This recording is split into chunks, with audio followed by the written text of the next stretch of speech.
dengan asma Allah bismillah, maka itu akan menjadi wasilah pertolongan Allah. Termasuk diantaranya yang secara tekstual Nabi katakan bahwa فَأَمَّا الَّذِينَ آمَنُوا فَيَعْلَمُونَ أَنَّهُ الْحَقُّ مِنْ رَبِّهِمْ. Para ulama bersepakat makna bismillah yaitu dengan makna ba yang digunakan dengan makna isti'anah, ya.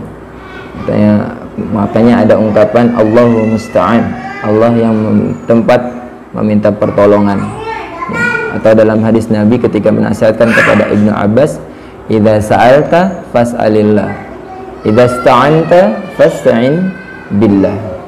Jadi para ulama sudah sangat lazim, terutama apalagi Rasulullah membiasakan menulis surat, dan bahkan dalam hadis Rasulullah terangkat keberkahan suatu kegiatan, satu aktivitas yang tidak dimulai dengannya membaca basmalah, ya. Jadi makna bismillah itu bahkan dalam hadis lain, kalau kita merasa sering merasakan kita sendiri merasa sering lapar, ya, maksudnya sering tidak cukup dengan makanan yang kita santap, maka Rasulullah SAW mengajarkan bahwa lafaz basmalah itu bisa mencukupkan, ya, makanan yang sedikit dan membuat kita kenyang, ya, dengan tabaruk, ya, dengan mengharapkan berkah tentang ucapan bismillah dengan asma Allah bismillah, maka itu akan menjadi wasilah pertolongan Allah. Termasuk diantaranya yang secara tekstual Nabi katakan bahwa lafaz basmalah, ya, seandainya kalian mengucapkan basmalah itu bisa mencukupkan makanan yang sedikit, ya, bisa memberikan keberkahan pada makanan minuman yang kita makan, ya. Walaupun ulama yang lain bermaknai bahwa makna bismillah itu adalah makna yang musabahah, ya, yang menyertai, artinya kita ingin mengundang Allah berserta kita, dalam artian ketika kita bersama Allah maka turunlah juga sama pertolongannya, rahmatnya, kemudahan, terutama ketika kita beraktivitas yang baik, ya, utamanya lagi menuntut ilmu. Pada kesempatan ini kita berharap majelis kita menjadi majelis yang juga menjadi wasilah ampunan, ya, karena tidak ada satupun yang hadir di antara kita, termasuk saya pribadi, yang tidak terlepas dari kesalahan dan dosa kepada Allah Subhanahu wa taala maupun kepada sesama kita.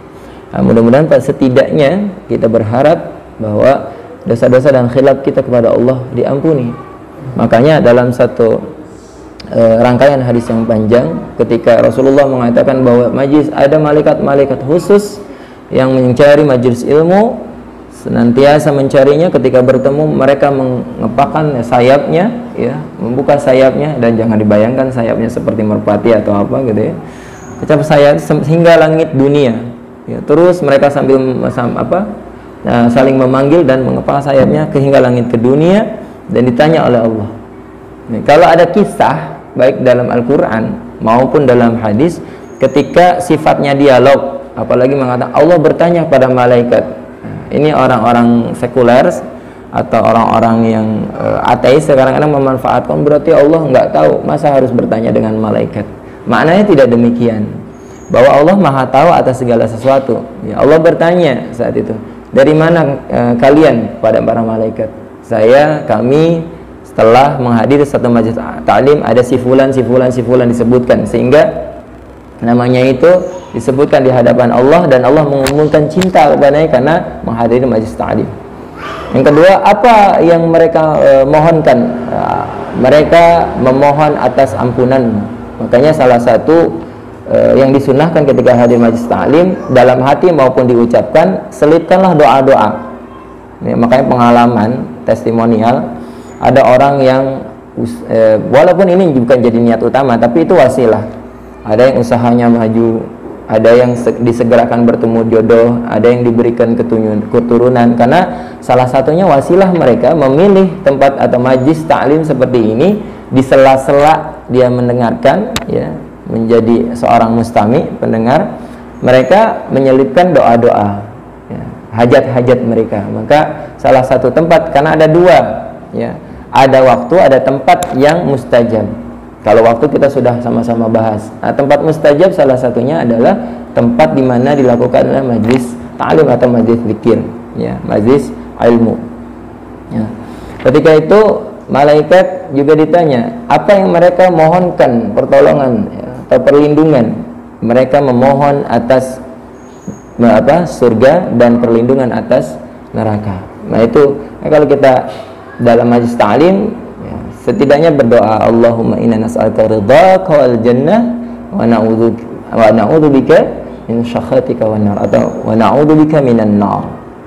Itu selalu. Jadi kalau kita majlis ta'lim, kalau yang sudah tahu bawa buku catatan sama komat kamit, ya, komat kamit. Ya, misalnya Rabbi habli minas sholihin, Rabbi habli min ladunka dzurriyyatan thayyibah, minta keturunan yang baik. Ustaz, saya nggak mau nambah anak, nggak apa-apa. Ya, agar diberikan anak-anak kita, anak-anak yang jadi yang soleh, yang soleha. Demikian hadirin sekalian, kali ini tadi diawali dengan basmalah. Kita berharap Allah menolong kita, berikan pemahaman, berikan kesabaran, ya, dijaga matanya supaya nggak berat, ya. Kalau masih ta'lim biasanya ujiannya ngantuk, ya. Ya, berikan pertolongan oleh Allah, dan lebih lagi diberikan pertolongan untuk apa? Untuk bisa mengamalkan ilmu. Summa yumitukum summa yuhyikum summa ilaihi turja'un.